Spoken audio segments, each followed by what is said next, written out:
Hi folks, welcome to RJ Impact. Today we had the summing up by the prosecution and the defence of the case for fraud and conspiracy that Sam Bankman-Fried is facing in connection with his role as CEO of FTX. It was Nicholas Ruiz for the prosecution who went first. Thousands of people put their millions of dollars into FTX, which turned into billions. Then thousands of people tried to withdraw their dollars, but were not able to. Where did the money go? This man, Sam Bankman-Fried, he spent his customers' money and lied about it, were the opening sentences, and the prosecutor was pointing at Sam as he said them. It went to investments, loans, expenses, properties, political donations. It was a pyramid of deception, a foundation of lies. Quite poetic and quite well put, I think. Anyway, he went on to say Singh, Ellis and Wang and so on all said that they knew customer monies should belong to customers. It's about greed and stealing. It's not about crypto and financial jargon. Now, the core dispute is going to be, did the defendant know taking the money was wrong? Well, he knew it was wrong. He knew he could talk and walk his way out of it. He told customers over and over again that their money was there. He lied to you on the stand. On examination, he told you things like how Alameda started and details about the Miami Heat arena. But on cross, he couldn't remember a single detail. He lied about the big things. He lied about the little things. You'd have to believe that the defendant, who graduated from MIT, testified in front of Congress, was actually clueless. You saw the documents and heard from co-conspirators, all of which show he's guilty beyond a reasonable doubt. The defendant was Alameda. He's the sole board member and chairman. He owned 90% of it. Alameda profits were his profits. This was the reason for the fraud. As Alameda was always looking for loans and sources of capital, the defendant started FTX, and this became a new source of funds from customer monies. He said this to Caroline Ellison, according to her testimony. Hence the negative balance and the $65 million or infinite credit line that was given. It wasn't just another customer. There are 6 key moments in this whole saga. 6 key moments where Sam Bankman-Fried had choices to come clean or double down on fraud. He chose to double down on fraud. In 2021, he was going to buy back stock from Binance, and Caroline Ellison told him, "We don't have the money, we'll have to borrow from FTX." SBF said, "This is really important." And they used $1.1 billion to help them do so. That was customer money. This knocks back at the reason that the losses were about hedging gone wrong or bad luck. This was because Sam thought it was important. Number 2. He spent billions on investments in the fall of 2021. He wanted to spend $3 billion, and he asked Caroline Ellison to do some calculations to see if they could repay loans if there was a market downfall, and they went ahead with the $3 billion investments. The summary Ellison did showed there are $8 billion of assets and $9 billion of loans, included in which was FTX Borrows line, which is code for customer funds that they could take and potentially spend.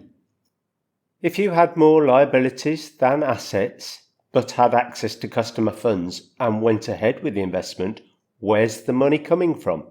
You don't need to have gone to MIT to work that one out. What did Sam do? He went ahead anyway, knowing that the money was coming from customers. Number 3, the $10 billion hole in June 2022. In discussions with his co-conspirators, he knew that Alameda had around a $10 billion account with FTX. What did Sam say to Caroline Ellison? He told her to repay monies to third-party lenders anyway. This was when Genesis wanted $400 million and Alameda couldn't pay it. Sam had a choice: shut down shop and declare bankruptcy, or double down. What did Sam do? He doubled down and took customer funds. Number 4, the 8 balance sheets. Now, when Genesis wanted their loans back and they wanted to see a balance sheet, The one Caroline Ellison had prepared had a flaw. It showed the amounts of money it owed, and it didn't look good. SBF asked her to present the information in different ways to ensure that the information looked good, and hence the 8 balance sheets that Caroline Ellison had prepared. Sam looked and he chose number 7, and he said in his testimony he didn't even notice there were 8 tabs. In what world is someone making 8 balance sheets for themselves?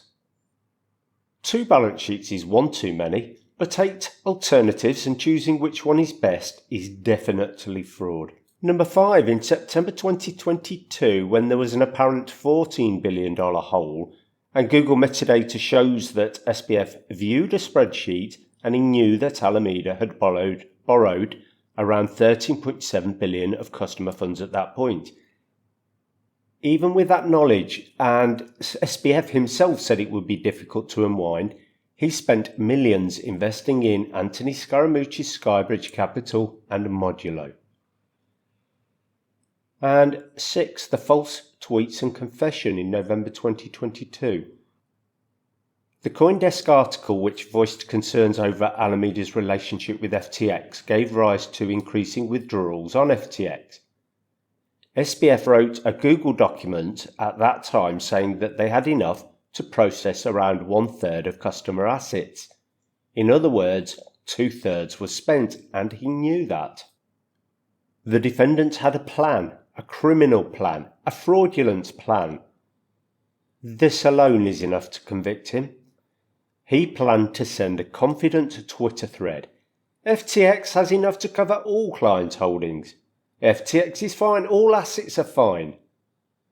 False tweets designed to lull victims into leaving their money and convince them all was fine shows he had criminal intent and he lied.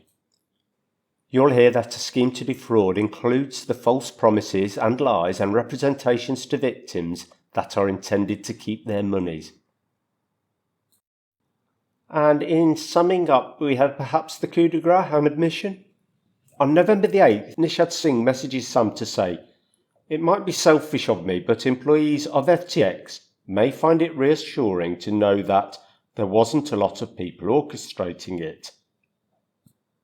What's the it? It is the fraud.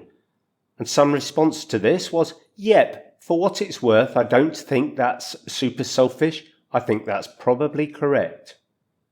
That is an admission.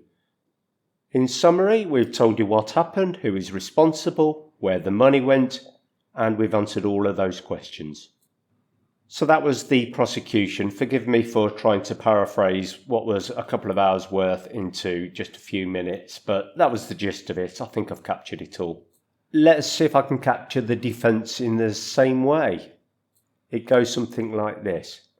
Sam always acted in good faith at the time he made decisions. Good faith is a defence to all of the accounts he is charged with. And yeah, that was it for me from the defence. There you go. If there is much more of substance, honestly, I couldn't find it. So anyway, the defence in a sidebar have tried to get some of the jury instructions amended to say that the terms of service do not create a trust or fiduciary relationship between FTX and its customers. And to do this, they've had to delve into some English law to find cases to address it, which might give some guidance, but it's barrel scraping, straw clutching, and whatever other metaphor you can find for too little, too late. So for now, anyway, as the hand of subscribe wonders how the judge is going to sum up the case to the jury, it notifies me at least that it's time to say bye for now.